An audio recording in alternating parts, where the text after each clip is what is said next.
They are coming home, on foot, by bus, by truck, in silence, from Iran, from Pakistan, from Tajikistan.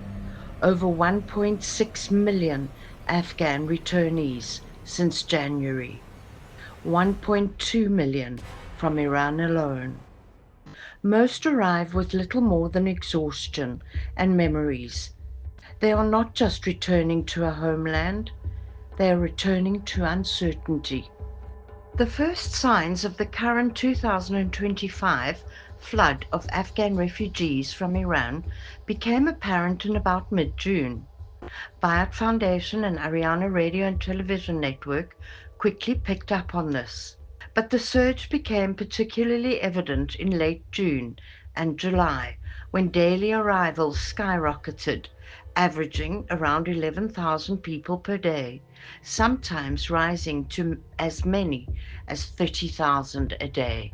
Pakistan in turn formalized its stance following the expiry of proof of registration cards on June 30th. The continued stay of more than 1.4 million registered Afghan refugees was deemed unlawful. Mass deportations from Afghanistan's eastern neighbor now seems inevitable. These movements mark one of the largest refugee return crises in the world today, yet the focus has largely been on numbers. Lost in the figures are the human stories of what has been left behind and what lies ahead, of how families have been caught up in the churn of geopolitics, poverty, and policy. It quickly became clear that these weren't just border crossings, they were exits from entire lives.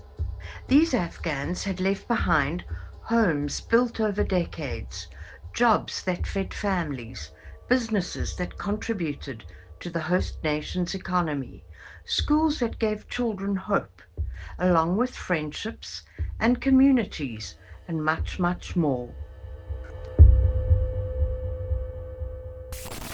مجبور شدم بسته زندگی ما فروختم رفتم ایران در افغانستان تا اندازه یک کف جا ندارم الان تمام زندگیم در ایران مانده کی جواب گوست کی جواب میگه کی به من پول میده کی به من زندگی میده فقط 2 تا کیف برداشتم تمام زندگی ما اینقدر دلم درد داره هیچ کی نمیتونه درد منو کم کنه هیچ کی من دیگه خسته شدم از زندگی.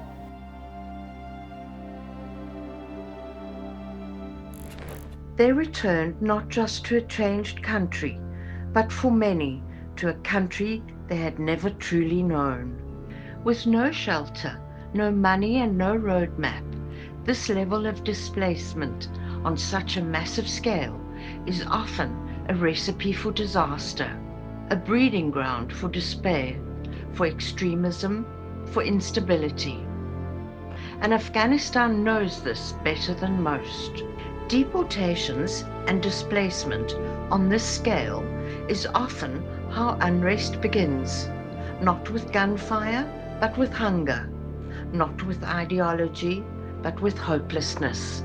When people have nothing left to lose, they become vulnerable, vulnerable to manipulation, to radicalization, to those who promise them revenge or power in place of dignity.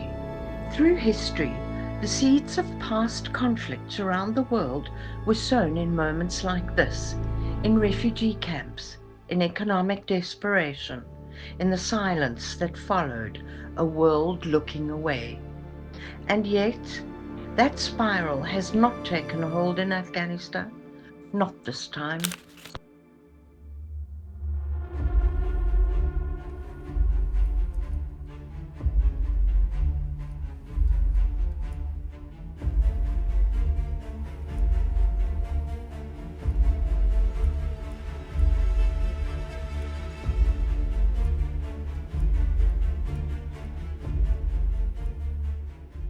Instead, a different story began to unfold as Afghanistan started writing its own story, thanks to the quiet, relentless work of organizations like Bayat Foundation AWCC, and Ariana Radio and Television Network. In the early days of the refugee surge from Iran, Bayat Foundation was one of the first to respond. At Islam Khala border, the foundation set up emergency aid stations, offering meals, drinking water, shelter, and comfort to those who had just endured the unimaginable. And they didn't stop there. With urgency and compassion, the foundation mobilized dozens of buses, transporting families from the chaos of the border to Herat and onward to their villages across the country. For those who had crossed into Afghanistan, it was more than a ride, it was dignity, it was a way forward. Dr. Ahsanullah Bayat, founder of the foundation, called it a duty. No Afghan should suffer this way. بازگشت عزیزان ما از کشور همسایه به این وضع رقتبار این قابل قبول نیست. اینا باید اینقدر رنج، اینقدر تکلیف اینا نبینن. به مو جهت خودم به نمایندگی از فامیلم، به نمایندگی از بنیاد بیات و به همکاری شرکت افغان بیسیم کوشش کردیم که امی مهاجرت دوباره از این هموطنای ما را آسانتر بسازیم. و به او خاطر یک سلسله ترتیبات گرفتیم که شامل ترانسپورتیشن، مواد غذایی و آب و بعض مواد دیگه که عزیزان ما ضرورت دارن به خاطر تغذیه، این ما ترتیبات گرفتیم و در این ما انکشاف هم میتیم.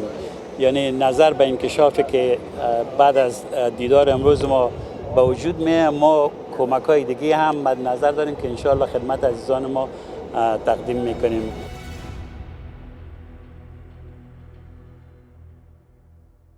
At the same time, Ariana Television Network launched a focused media campaign, amplifying the crisis unfolding at the country's borders. Through powerful images and raw storytelling, ATN made the invisible visible.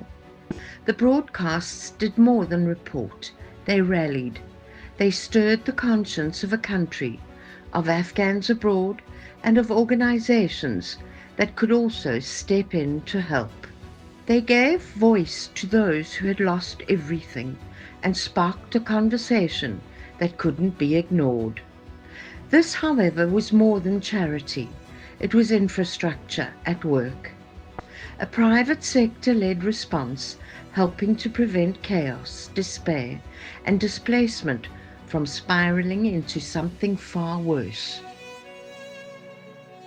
The images were broadcast across the country on Ariana Television and Ariana News. Mothers clutching infants, fathers with calloused hands and hollow eyes, children looking back one last time at a border they had just crossed. This campaign, led by the Bayat Foundation and amplified by ATN, did more than deliver aid. It sparked a response.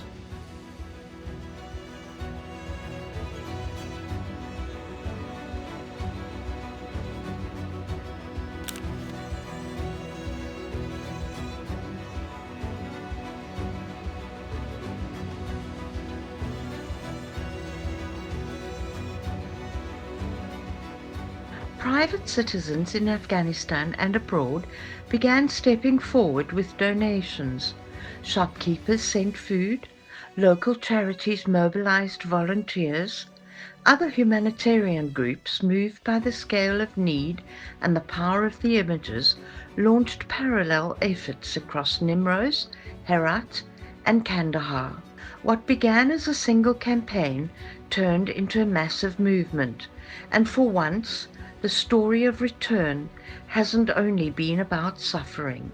It has been about solidarity, about Afghans helping Afghans, across borders, across provinces, and across all divisions. In a country too often defined by what divides it, this moment revealed that compassion still unites it. Afghanistan has known too many moments when uncertainty led to conflict. Moments when fear and desperation cracked fragile peace and unleashed unrest. And this is uncertainty on a staggering scale, and by every historical measure, this should have been a tipping point. But not here, not now. Against all odds, peace has held. Not perfectly, not without pain, but it has held, in part to Bayat Foundation, which mobilized swiftly, selflessly, meeting the moment with action, not hesitation, and bringing dignity, stability, and hope. And with Ariana Television shining a light on every step, a nation watched, listened, and helped spread the word. That choice of compassion over chaos, of solidarity over silence, is quietly, powerfully reshaping the future. And in every food parcel handed out, in every bus ride home, in every camera that dared to show the truth, lies a deeper truth still, that this time peace might just hold.